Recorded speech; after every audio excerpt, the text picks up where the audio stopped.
Hello, नमस्कार। देखिए, हम लोग वीडियो की तैयारी कर रहे हैं और वीडियो की तैयारी में हम लोग 6 बजे डेली रीजनिंग का प्रैक्टिस सेट एक सॉल्व कर रहे हैं। तो इसको देखिए कैसे सॉल्व करना है। ये इनइक्वालिटी का क्वेश्चन है और आप सभी इसको सॉल्व करना जानते होंगे। इसका हम बेस्ट तरीका आप लोगों को बताते हैं।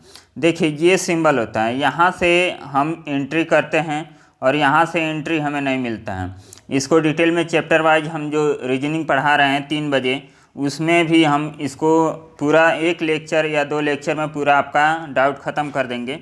फिर भी आप यहाँ समझने की कोशिश कीजिए।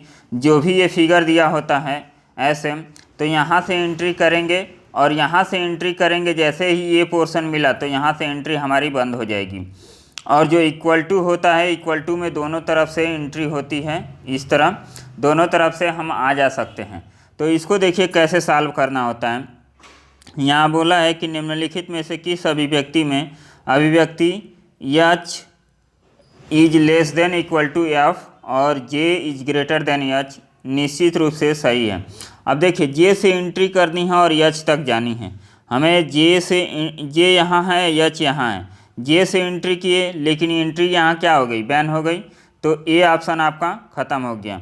फिर देखिए, जे से एंट्री करना है, एच तक जाना है। जे से एंट्री किए, एच तक पहुंच गए। पहला ऑप्शन तो सही हो गया। दूसरा देखिए, यफ से एंट्री करनी है और एच तक जानी है। तो यफ से और इक्वल टू का साथ नहीं छोड़ना चाहिए। तो एफ से एंट्री किए और एच तक भी चले गए। तो इसका मतलब क्या है कि थर्ड वाला ऑप्शन आपका सही हो जाएगा। इसको हम चेक कर लेते हैं।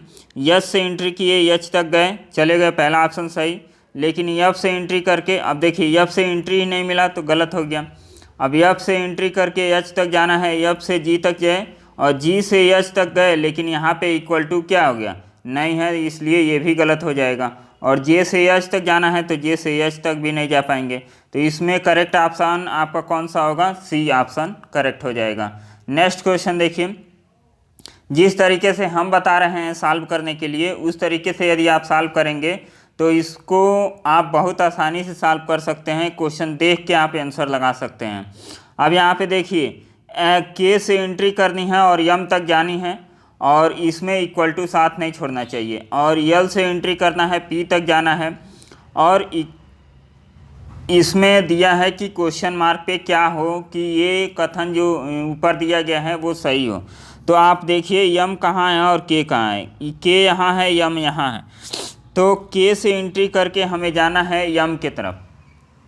तो के से यल तक आ गए, यल से हमें यम तक जाना है। तो पहला ऑप्शन तो नहीं होगा, नहीं, दूसरा ऑप्शन भी नहीं होगा और तीसरा ऑप्शन, देखिए तीसरा ऑप्शन यदि लगा देंगे तो ये क्या हो जाएगा, एंट्री बैन हो जाएगी।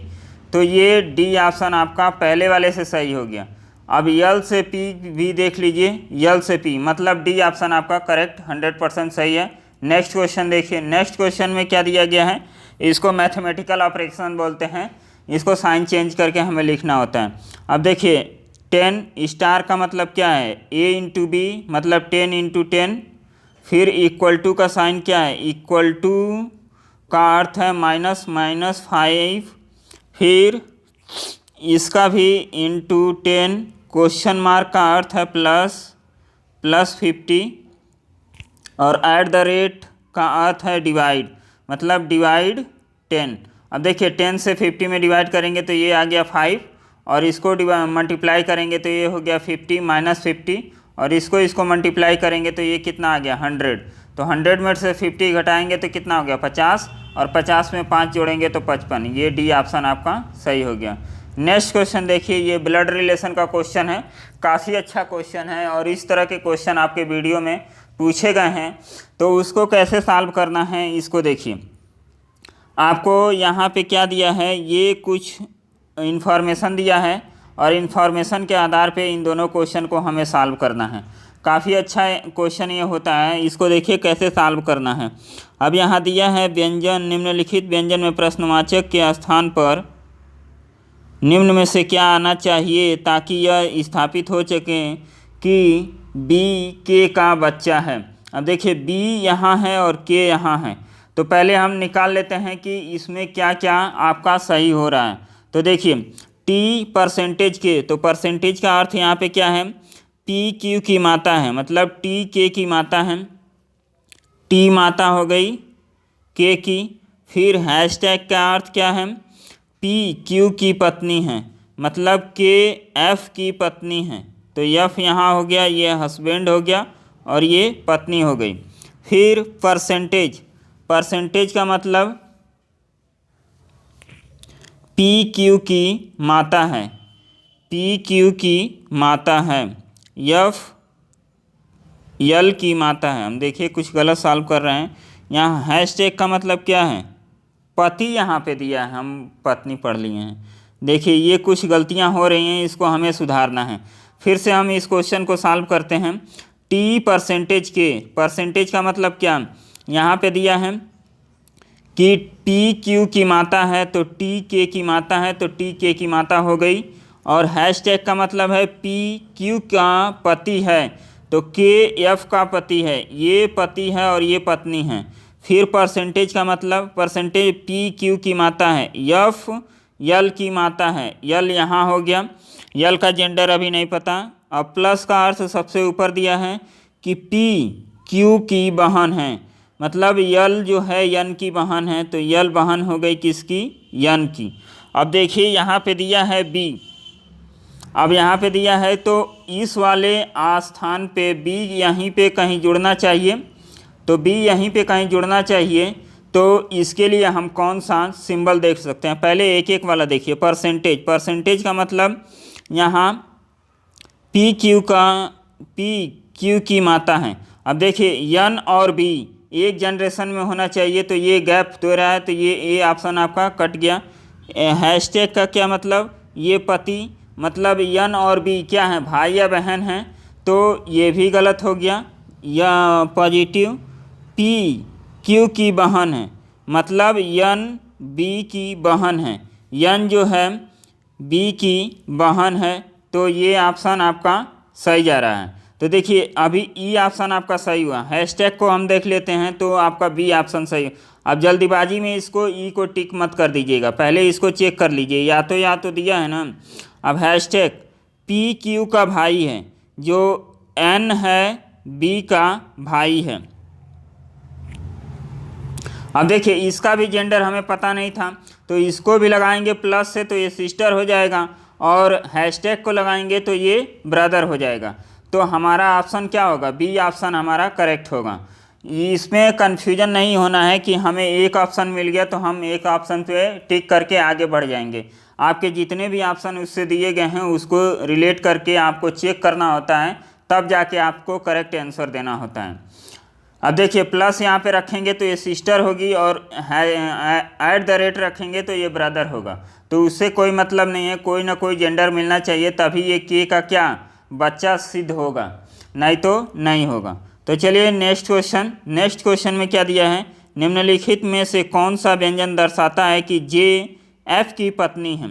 जे जो है, जे देखिए क्या हो गया, इसको हटाइए। जे एफ की पत्नी है, तो जे एफ की पत्नी है मतलब जे एफ हस्बैंड होगा। अब देखिए इसमें कौन सा ऑप्शन आपका सही होगा। यहाँ पहले वाले में देखेंगे तो जे और एफ लास्ट में दिया है।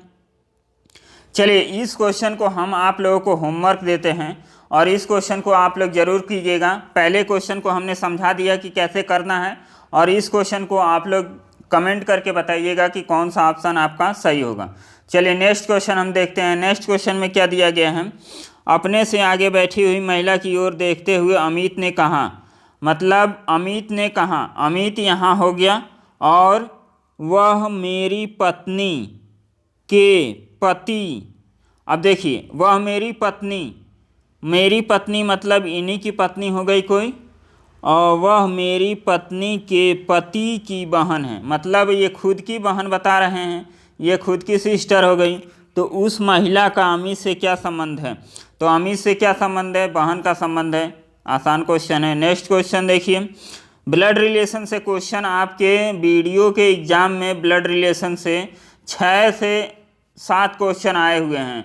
तो ब्लड रिलेशन मिस नहीं करना है, ब्लड रिलेशन के हर टाइप के क्वेश्चन को करना है और इसको हम चैप्टर वाइज में सॉल्व कराएंगे। तो आप लोग देखेंगे कि कितने आसानी से हम ब्लड रिलेशन को सॉल्व करेंगे। यदि आप चैप्टर वाइज जो 3 बजे वीडियो हम प्रोवाइड कर रहे हैं उसको आप लोग अटेंड कर लिए और केवल 1 महीना आप लोग देख लेंगे तो आप लोगों की रीजनिंग का जो लेवल है वो नेक्स्ट लेवल हो जाएगा।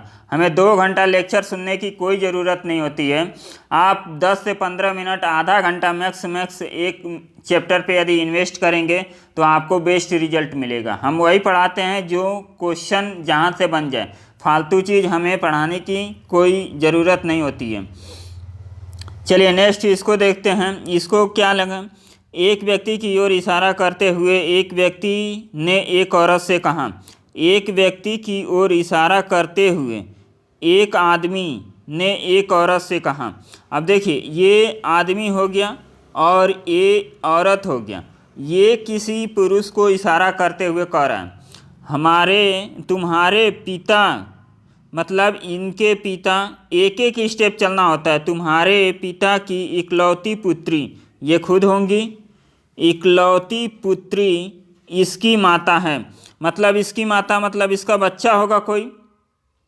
अब देखिए वह औरत उस से किस प्रकार से संबंधित है, तो माता हो जाएगा। काफ़ी आसान क्वेश्चन, इसको एक एक स्टेप चलेंगे तो आपके सारे क्वेश्चन हो जाएंगे। ये क्वेश्चन देखिए काफ़ी मज़ेदार क्वेश्चन है।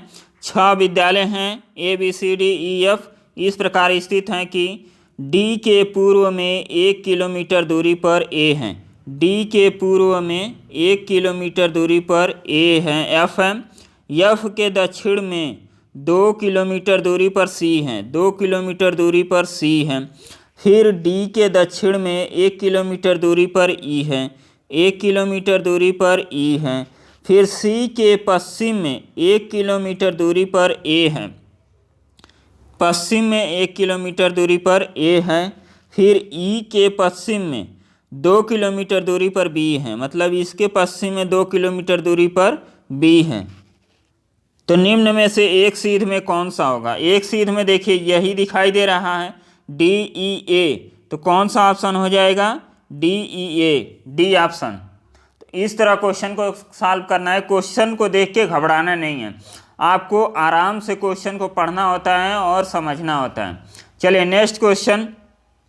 एक दिन सूर्योदय के बाद, मतलब सूर्योदय के बाद हमने यहाँ पे सूर्य को उगा दिया। अब आगे हम लोग देखते हैं। रीता और मीना एक दूसरे के आमने सामने खड़े होकर बातें कर रही थीं। अगर मीना की छाया रीता के ठीक दाहिनी ओर, अब देखिए रीता इधर खड़ी होंगी तभी इनका दाहिना होगा। अब सपोज कर लीजिए कि आप यहाँ खड़े हैं तो आपका बायां किधर होगा? लेफ्ट इधर होगा, राइट इधर होगा। और जो पर्सन कहाँ गया, हाँ देखिए यहाँ पे सूर्योदय हो गया और जो पर्सन यहाँ पे खड़ा होगा इसका राइट किधर होगा? इधर होगा और लेफ्ट इधर होगा। और जो यहाँ पे खड़ा होगा इसका राइट इधर होगा और लेफ्ट इधर होगा। ये आप खुद इमेजिन करके आप क्वेश्चन को सॉल्व कीजिएगा, तब इसको और अच्छे से समझ में आएगा। देखिए लिखा है कि अगर मीना की छाया रीता के ठीक दाहिनी, तो रीता कहाँ हो गई? यहाँ। और मीना कहाँ हो गई? यहाँ हो गई। और दाहिनी ओर पड़ रही थी तो मीना किस दिशा की ओर मुख करके खड़ी थी? तो मीना यहाँ है, तो मीना किधर दिशा में करी? उत्तर दिशा में। तो इसका आंसर ये आ जाएगा।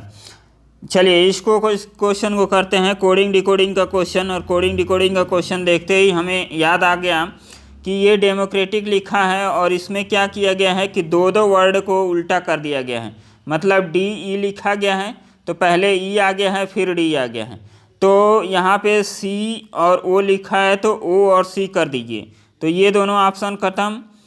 और CO करेंगे तो अभी CO तो ये भी ऑप्शन ख़त्म, तो OC हो जाएगा। और TN तो मतलब पहला ऑप्शन ख़त्म। आगे बढ़िए। नेक्स्ट क्वेश्चन देखिए। फायरवुड को ये लिखा है।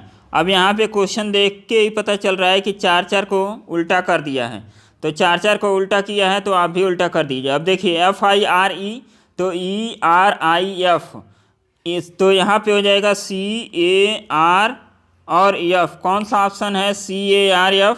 CARF C option. आगे बढ़िए। आगे बढ़ेंगे तो नेक्स्ट देखिए क्वेश्चन क्या है। ये क्वेश्चन काफ़ी इंपॉर्टेंट क्वेश्चन होता है। इसमें दो आपको पहले से दिया होता है और थर्ड का आपको कोड लिखना होता है। तो देखिए प्रैंक लिखा है PRANK, प्रैंक लिखा है। तो P को किससे डिनोट किया गया है? N से। R को यहाँ पे किससे डिनोट किया गया है? S से। और A को किससे डिनोट किया गया है? T से। तो अभी आपका मिल जाएगा। देखिए कौन सा ऑप्शन होगा। ये ऑप्शन ख़त्म, ये ऑप्शन ख़त्म, N के बाद यस, N के बाद यस, C ऑप्शन आपका करेक्ट। तो देखिए इस तरह हम लोग आज कुछ क्वेश्चन किए हैं। तो इसको क्लास को धीरे धीरे आप देखेंगे तो काफ़ी अच्छा आपको क्लास लगेगा। और मुझे भी काफ़ी मेहनत करना पड़ता है इस वीडियो को बनाने में। तो आप लोग जैसे सपोर्ट कर सकते हैं वैसे कीजिए। और इस क्वेश्चन को देखिए और क्वेश्चन को देखने के बाद इतना ही नहीं, और क्वेश्चन लगाने का प्रयास कीजिए कि और क्वेश्चन आप कहाँ से लगा सकते हैं। तो चलिए इस तरह हम आप लोगों को डेली 3 बजे, 6 बजे, और कोशिश हम कर रहे हैं कि हिंदी का भी क्लास 8 बजे हम स्टार्ट करें। अभी देखिए इस पर श्योर नहीं है लेकिन स्टार्ट करेंगे, क्योंकि हिंदी और रीजनिंग में यदि हम लोग का कमांड बढ़ गया, आप देखिए हिंदी और रीजनिंग ये दोनों सब्जेक्ट में हम लोग कमांड बना लिए तो समझिए कि हम लोग का सिलेक्शन पक्का है। क्योंकि जीके जीएस पढ़ने जाएंगे तो उसमें काफ़ी ज़्यादा हम लोगों को सब्जेक्ट पढ़ना पड़ता है। हिस्ट्री पढ़िए, ज्योग्राफी पढ़िए, पॉलिटी पढ़िए, इकोनॉमिक पढ़िए, करंट अफेयर पढ़िए। तो पता चलता है करंट अफेयर 2 साल पहले का आ गया है। तो इस तरह काफ़ी झंझट होता है। तो ये वाला पोर्शन, जीके जीएस वाला पोर्शन काफ़ी कठिन होता है। और हिंदी और रीजनिंग में हम लोग अच्छा गेन कर सकते हैं। तो इसलिए इन दोनों सब्जेक्ट को हमें टॉप लेवल का तैयारी करना है और इसको भी हमें तैयारी करना है, इसको भी हमें छोड़ना नहीं है। तो चलिए मिलते हैं नेक्स्ट क्लास में, और तब तक के लिए आप लोग प्रैक्टिस कीजिए। और देख लीजिए अभी भी कई लोग एग्ज़ाम डेट के बारे में सोच रहे हैं, तो एग्ज़ाम कब होगा इसके चक्कर में ना रहिए। मामला डबल बेंच में जाए, सिंगल बेंच में जाए, जो होगा वो हमारे हाथ में नहीं है। जो हम कर सकते हैं उस पर आप लोग फोकस कीजिए, एग्ज़ाम की तैयारी कीजिए अच्छे से, ताकि आप लोगों का जो ये चांस मिला है, आप लोगों का नहीं हम लोगों का, मुझे भी इसमें सिलेक्शन लेना है। और तो इसका तैयारी आप लोग अच्छे से कीजिए। और जो लोग एग्ज़ाम डेट के चक्कर में हैं वो आज भी हैं, जब एग्ज़ाम आ जाएगा तब कहेंगे कि एडमिट कार्ड कब निकल रहा है, तो पेपर कैसा आया, फिर उसके बाद कट ऑफ का चक्कर आप लोग सर्च करने लगेंगे। तो ये सब फालतू काम नहीं करनी है, अच्छे से तैयारी करना है। ये समझिए कि हम लोगों को एक जीवन दान मिला है इस एग्ज़ाम को निकालने के लिए, और ये एग्ज़ाम निकाल लेते हैं तो हम लोगों की लाइफ बन जाएगी। और जो 5-6 साल से हम लोग पढ़े हुए हैं प्रिपरेशन के चक्कर में, तो ये भी फ्रस्ट्रेशन हम लोग दूर कर सकते हैं। तो आप लोग एग्ज़ाम की तैयारी करिए अच्छे से, एग्ज़ाम डेट के चक्कर में ना पढ़िए और मज़े से तैयारी कीजिए। फुल कॉन्फिडेंस में हमारा जितना भी सहयोग रहेगा हम आप लोगों को सपोर्ट करेंगे। तो चलिए मिलते हैं नेक्स्ट क्लास में, तब तक के लिए बाय बाय, धन्यवाद, मस्त रहिए जहाँ भी रहिए।